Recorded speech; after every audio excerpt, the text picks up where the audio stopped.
So playing behind me right now is some of the footage from Far Cry 6 that was recently released, and man, the game looks gorgeous. But that's actually been a cause for concern that I've been hearing around the community. Some people are wondering, is this going to be a cyberpunk-style disaster, where so much time is spent on making the game gorgeous on the PlayStation 5, the Xbox Series X, high-end gaming PCs, and we're not seeing anything released from what the PlayStation 4 and Xbox One versions of the game look like. So what does that mean? Are they hiding something? Are we going to see a situation like with Cyberpunk, where the old generations don't really run? Well, I do have some answers for that, at least, and right out of Ubisoft's mouth, whether you believe them or not. But let's pop over real quick to go a little more in depth into how bad it is for Cyberpunk and where they're currently at with that right now, since we're on that topic. So Cyberpunk hasn't hit the goals they need to return to the PlayStation Store. That's what this means, by the way. It's not like Cyberpunk 2077 hasn't hit goals for PlayStation Store returns. It's not like they had a goal for how many people would return it and they haven't hit that goal yet. No, that's not what this says. It's saying that Sony has set certain requirements for the performance of the game before they're going to accept it back onto the PlayStation Store, and they have not hit those goals yet.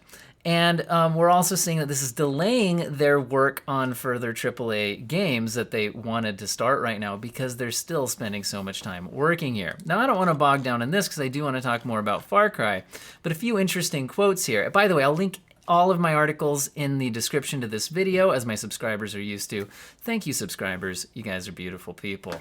Anyway, so he says, I cannot go deep into the set of metrics, or how the conversation is progressing. This has to remain at the discretion of PlayStation and ourselves. But yes, there is some sort of metrics, let's put it like that. What he's saying here is that it's not up to CD Projekt Red when Cyberpunk returns to the PlayStation Store. It's up to Sony, and they have set certain metrics, which are, unspecified to the details of those metrics, but those metrics are set and they have to meet those goals before it's able to return to the PlayStation Store. There's a process. We're in the middle of that process and there's conversations happening. The decision will be announced when it's ready to be announced. By the way, along these lines, they are publishing graphs trying to say, hey, look, we're fixing our crash rate. Now, as my subscribers know, I'm a high school math teacher. I do this YouTube stuff for fun. Now, if my students turned in a graph like this, the grade would not be excellent, because there's no y-axis. Like, yes, crash rate. I understand that it's some amount of crashes and that they are going down, which is what they want to emphasize here. But unless you show me where like 0 to 100 is in terms of crash rate, this is meaningless. Does this mean like 19%, 18%, 17%? Or is this 100% of games crash, 80% of games crash, 75% of games crash? It's really meaningless without a y-axis here, other than, yeah, it's going down. Oh, except for when they release a patch and then, they have to hotfix their own patch. Oh, wait, that one broke it too. We've got to hotfix it again. Oh, wait, crashes went up after the Anyway. I'm going to stop picking on this game. Well, actually, I'm not quite yet. So, nearly half of the Cyberpunk team continuing to work on Cyberpunk itself and the next-gen edition. So nearly half of the Cyberpunk team, which was supposed to have moved on to like AAA development for future titles, is still working on Cyberpunk and trying to get it in good shape. They would say that 1/3 of the Cyberpunk team is working on an unannounced thing, but it's not like we're in parallel AAA development, which is where they wanted to be at this point in 2021.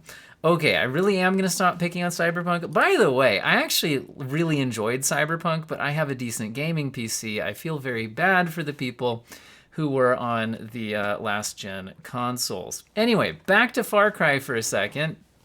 So here's where we're getting the info that Ubisoft is at least claiming that they're taking this very seriously. They will release footage for the older versions of the games before launch, and that they're, really, really focusing on this. So here's the quote. As we go in the next few weeks and months, we'll definitely start showing more on different platforms. Again, in context, that would be implying that they will be showing the last-gen consoles. What I can say, and I cannot go so much in details about specs or things like that, is that both on previous generation and the new Xbox Series and PlayStation 5 generation, the game is running fine. So we do have some concern here.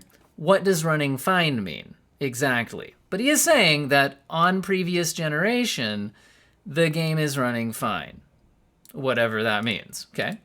One detail I can add about the new generation is that it allowed us to run the game at 60 frames per second and in 4K, which is cool. So they're saying on the newer consoles, we should have 4K 60 frames per second. Excellent. Now, it's also good because I'm fairly certain that Cyberpunk, again, I'm more on the PC, was doing 4K 30, not 4K 60 on the consoles at launch. So it seems like they are in better shape when it comes to optimization here. I test it on kits at the company, and I can definitely see that as a great thing on the new generation, referencing the 60 frames per second 4K, but that doesn't mean that the previous generation is abandoned in any way. So they're saying that doesn't mean that the previous generation is abandoned in any way. We're really, really cautious about that. So he's really emphasizing that they are taking that seriously.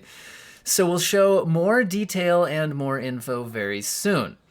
We really aim to target maximum quality on all of these platforms. Okay, so lots of strong statements here saying that they are not forgetting about the PS4 or the Xbox One, and that they're doing their best to make sure it's optimized, running well on there, and we should be seeing 60 frames per second 4K on the newer consoles.